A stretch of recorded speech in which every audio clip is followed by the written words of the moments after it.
प्रिय विद्यार्थियों, आज का टॉपिक है बीए द्वितीय वर्ष विश्व इतिहास, जिसका प्रमुख शीर्षक है इटली का एकीकरण।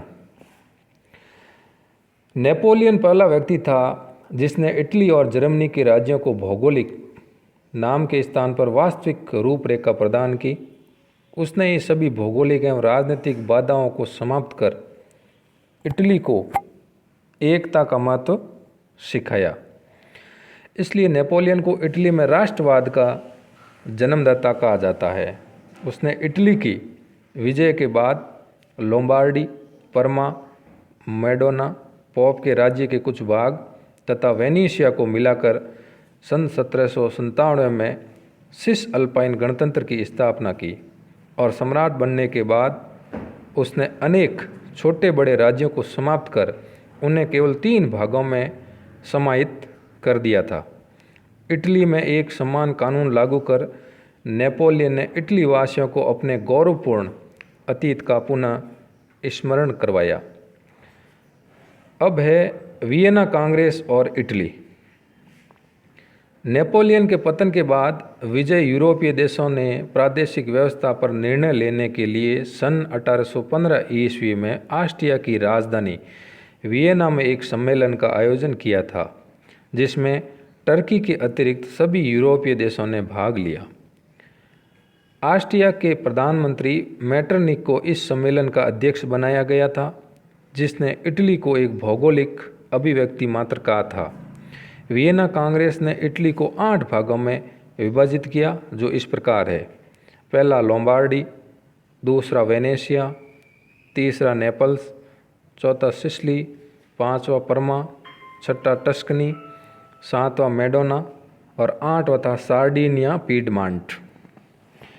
वियना सम्मेलन के बाद उत्तर पश्चिमी सार्डिनिया पीडमांट का राज्य था, जहाँ सेवाई वंश का शासन था। उसके उत्तर पूर्व में लोम्बार्डी और वेनेशिया के प्रदेश थे, जिन पर ऑस्ट्रिया का प्रभाव था।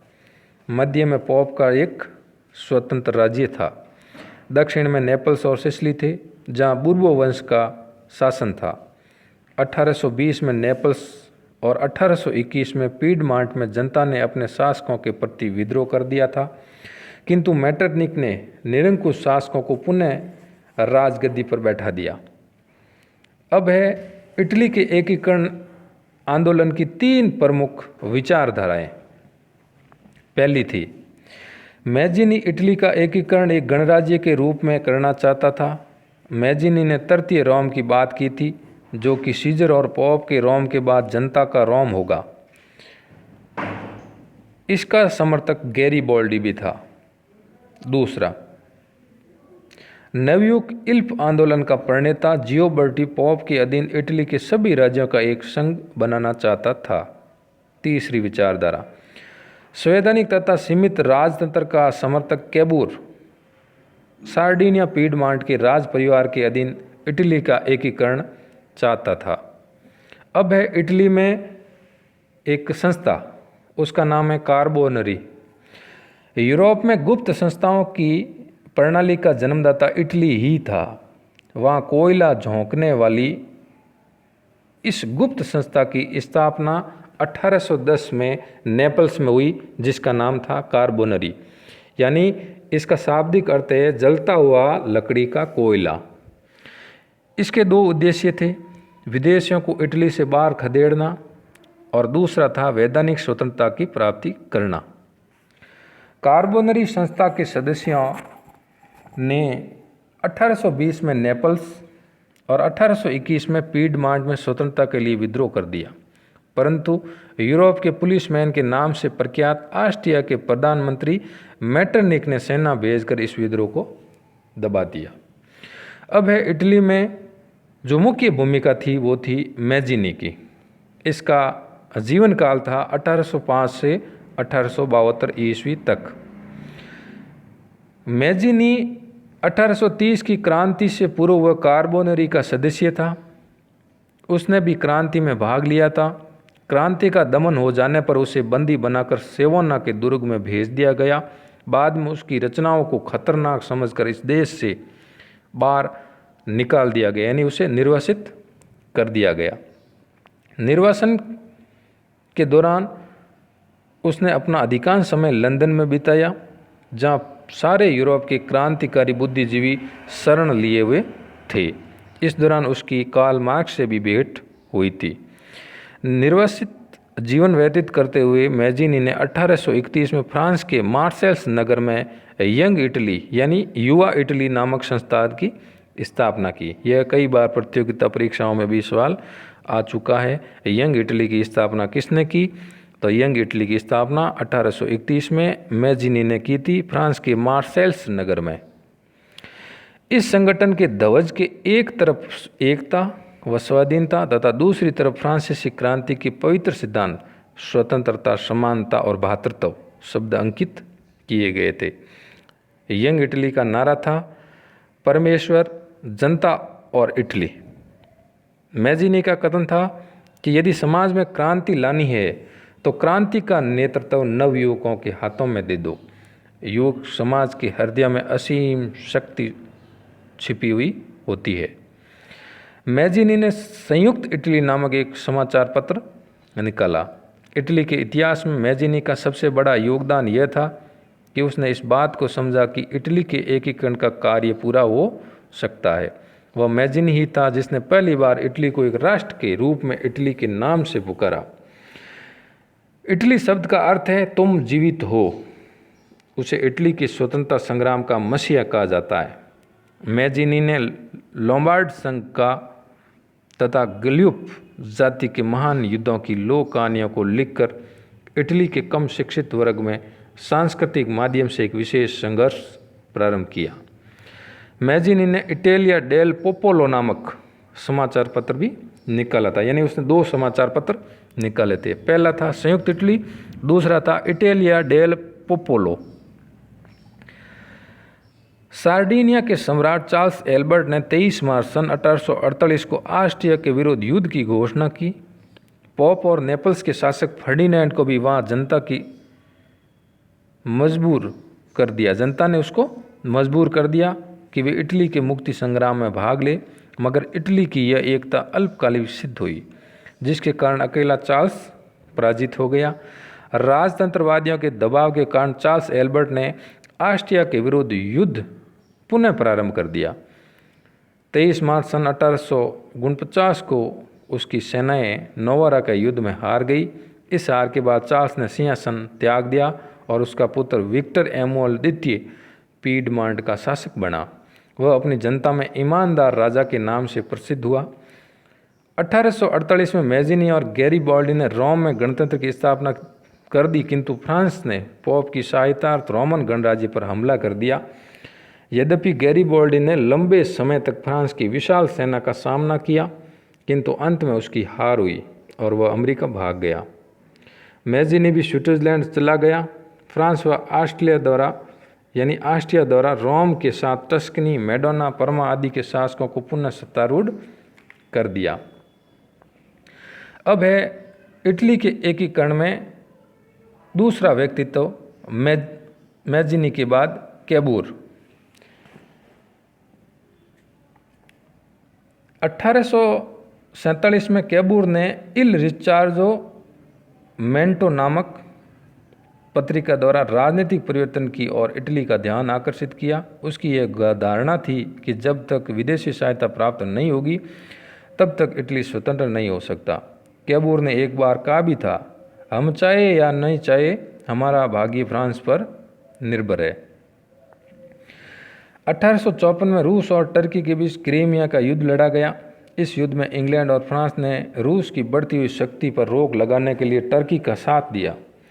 कैबूर ने अवसर का लाभ उठाते हुए इंग्लैंड और फ्रांस की मित्रता प्राप्त करने के लिए सेनापति ला मारमोरा के नेतृत्व में 17,000 सैनिक इस युद्ध में टर्की की सहायता के लिए भेज दिए। युद्ध समाप्ति के बाद हुए पेरिस सम्मेलन 1856 में इंग्लैंड, फ्रांस, रूस, ऑस्ट्रिया के साथ सार्डिनिया के प्रतिनिधित्व में कैबूर ने भाग लिया। इस सम्मेलन में कैबूर ने इटली की समस्या को एक अंतर्राष्ट्रीय समस्या बना दिया। कहा जाता कि इस अवसर पर जब कैबूर द्वारा इटली की दुर्दशा का वर्णन किया गया तो नेपोलियन तृतीय के मुख से निकल पड़ा, ओहो कैबूर, मैं तुम्हारी इटली के लिए क्या कर सकता हूँ। इस प्रकार क्रीमिया के कीचड़ से नवीन इटली का निर्माण हुआ। यानी ये नेपोलियन बोनापार्ट नहीं था, ये नेपोलियन तृतीय था, क्योंकि नेपोलियन बोनापार्ट की मृत्यु सन 1821 में हो गई थी और उसी का ये वंशज था नेपोलियन तृतीय, जिसके मुंह से ये शब्द निकले थे, ओहो कैबूर, मैं तुम्हारी इटली के लिए क्या कर सकता हूँ। इस प्रकार क्रीमिया के कीचड़ से नवीन इटली का निर्माण हुआ। अब है प्लोम्बियर समझौता।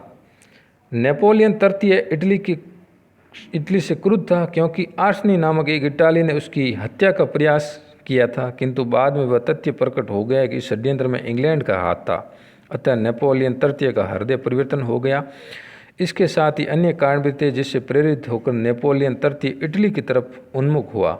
उसकी शिराओं में एक इटालियन परिवार का खून बह रहा था। वह इटली में हुए विद्रोह में भाग ले चुका था तथा वह वियना कांग्रेस की व्यवस्थाओं को भी विरुद्ध था। ऐसी स्थितियों में कैबूर और नेपोलियन तृतीय की भेंट के परिणाम स्वरूप 21 जुलाई सन 1858 को फ्रांस और सार्डिनिया के बीच फ्लेम्बियर्स नामक स्थान पर एक समझौता हुआ, जिसके अनुसार नेपोलियन तृतीय ने वचन दिया कि ऑस्ट्रिया को इटली से निकालने के लिए सार्डिनिया और ऑस्ट्रिया के बीच युद्ध होने पर फ्रांस 2 लाख सैनिक सार्डिनिया पीडमांट की सहायता के लिए भेजेगा। नेपोलियन की सहायता के बदले में कैबूर ने फ्रांस को नीस और सेवाई के प्रदेश देने का वचन दिया। साथ ही यह भी तय हुआ कि विक्टर एमानुएल द्वितीय की 15 वर्षीय पुत्री क्लोटिल्डे का विवाह नेपोलियन तृतीय के भाई जेरोम के साथ किया जाएगा। अब है एकीकरण का प्रथम चरण, लोम्बार्डी की प्राप्ति। नेपोलियन तृतीय से समझौता हो जाने के बाद सार्डिनिया के समाचार पत्रों में ऑस्ट्रिया की कटी आलोचना की जाने लगी। सार्डिनिया ने ऑस्ट्रिया अधिकृत क्षेत्र मस्सा और फर्रास में विद्रोह करवा दिया, जिसके बाद ऑस्ट्रिया ने सार्डिनिया को चेतावनी दी कि यदि उसने 3 दिन में अपनी सैनिक शक्ति कम नहीं की तो उस पर आक्रमण कर दिया जाएगा। सार्डिनिया तो चाहता भी यही था कि इस कारण उसने जानबूझकर अल्टीमेट ठुकरा दिया। इस समय कैबूर ने कहा था, the die is cast and we have made history. France और सार्डिनिया की संयुक्त सेनाओं ने 20 मई, 30 मई, 4 जून, 24 जून यानी ये क्रमश सन 1859 को मोंटेबोला, पोलेस्ट्रा, मैंगोतो, साल्फरोनो की शानदार विजय प्राप्त की। साल्फरोनो की लड़ाई 19वीं शताब्दी की भीषणतम लड़ाइयों में गिनी जाती है, जिसमें दोनों तरफ से लगभग 40,000 सैनिक मारे गए। इन पराजयों के बाद ऑस्ट्रिया को लोम्बार्डी का प्रदेश छोड़ना पड़ा। ऐसा प्रतीत हो रहा था कि वेनेशिया पर भी सार्डिनिया का अधिकार हो जाएगा, मगर इसी समय नेपोलियन तृतीय ने सार्डिनिया से पूछे बिना ही 11 जुलाई सन 1859 को विल्फ्रेंका नामक स्थान पर ऑस्ट्रिया के सम्राट फ्रांसिस जोसेफ से युद्ध विराम की शर्तें तय कर ली, जिसके अनुसार लोम्बार्डी का प्रदेश सार्डिनिया को दे दिया जाएगा और वेनेशिया ऑस्ट्रिया के पास ही रहेगा। पोप के नेतृत्व में इटली के राज्यों को एक ढीला ढाला संघ बना दिया जाए और टस्कनी व मेडोना के ड्यूकों को उसकी राज गद्दियों पर वापस बिठा दिया जाए।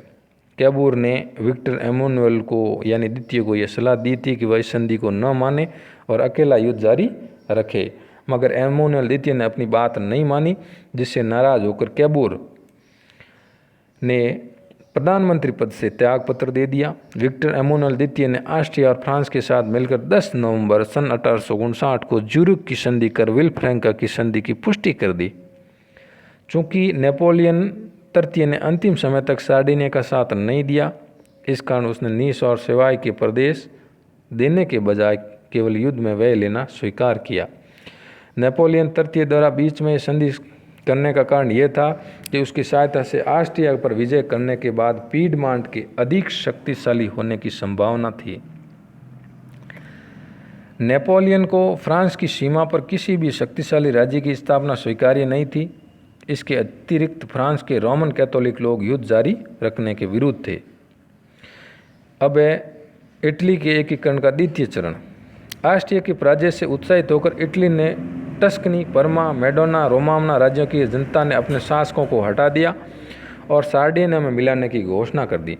कैबूर, जिसे जनवरी सन 1860 में पुनः प्रधानमंत्री बना दिया गया, नेपोलियन के सामने यह प्रस्ताव दिया कि यदि वह मध्य इटली के राज्यों को जनमत के संग्रह पर सार्डिनिया में मिलाने की बात का समर्थन करेगा तब उसे नीस और सेवाय का प्रदेश दे दिया जाएगा।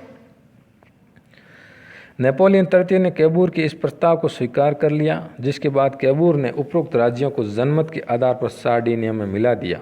नेपोलियन को नीस और सेवाय के प्रदेश देने से गैरिबाल्डी नाराज हो गया, क्योंकि नीस उसकी जन्मभूमि थी। एकीकरण का तृतीय चरण। यहाँ पर एक प्रसिद्ध व्यक्ति तो आता है जिसका नाम है गैरिबाल्डी। गैरिबाल्डी ने 1860 में अपने प्रसिद्ध 1000 लाल कुर्ती दल, यानी रेड एक शर्ट, एक दल था जिसका प्रवर्तक था गैरिबाल्डी। इसके नाम था 1000 लाल कुर्ती दल। वास्तविक संख्या इसकी थी 1136, यानी 1000 के नाम से जाना जाता था, लेकिन 1036 की संख्या थी, के सदस्यों के साथ सिसिली और नेपल्स पर अधिकार कर विक्टर एमुनल द्वितीय को सौंप दिए।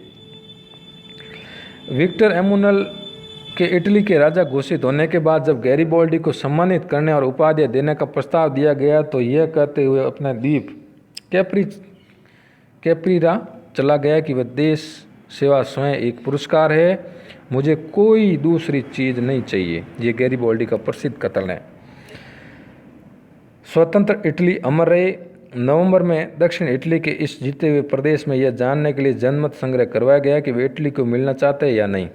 विशाल बहुमत से इस प्रदेशों की जनता ने इटली के एकीकरण के पक्ष में अपनी इच्छा प्रकट की।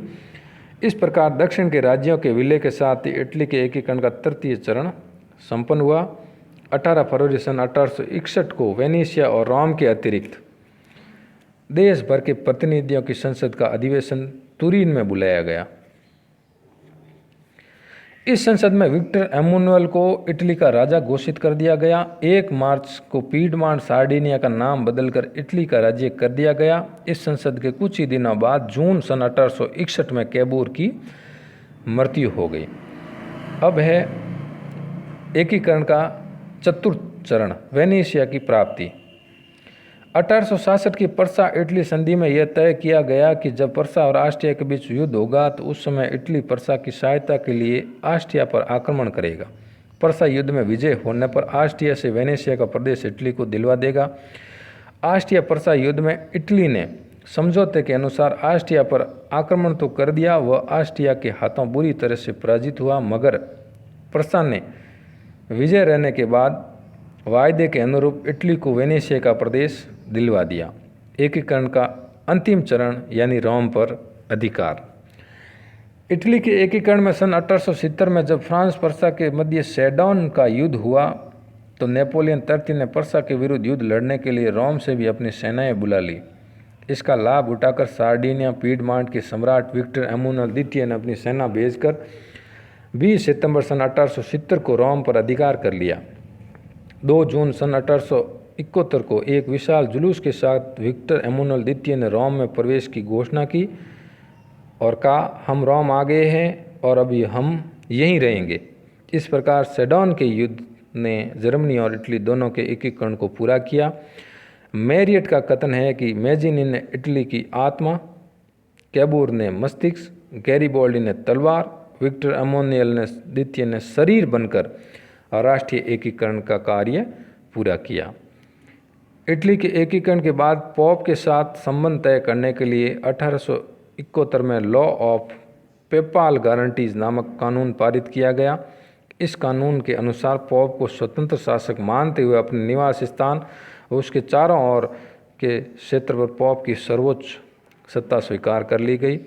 पोप के क्षेत्र में इटली का कोई कानून लागू नहीं हो सकता था। पोप विदेशों में अपने राजदूत नियुक्त कर सकता था और विदेशों के राजदूत अपने यहाँ आमंत्रित कर सकता था। इस प्रकार इटली का एकीकरण 5 चरणों में पूर्ण हुआ। सेडोन युद्ध इटली एकीकरण का प्रमुख और अंतिम युद्ध था। सन 1870 में ये लड़ा गया था और 1871 में इटली का एकीकरण कर दिया गया और इसमें जो मुख्य भूमिका में थे वो थे आत्मा के रूप में, इटली की आत्मा के रूप में मैजिनी, इटली की तलवार के रूप में गैरिबाल्डी, इटली के मस्तिष्क के रूप में कैबूर और पूरे शरीर के रूप में विक्टर एमुनुएल द्वितीय।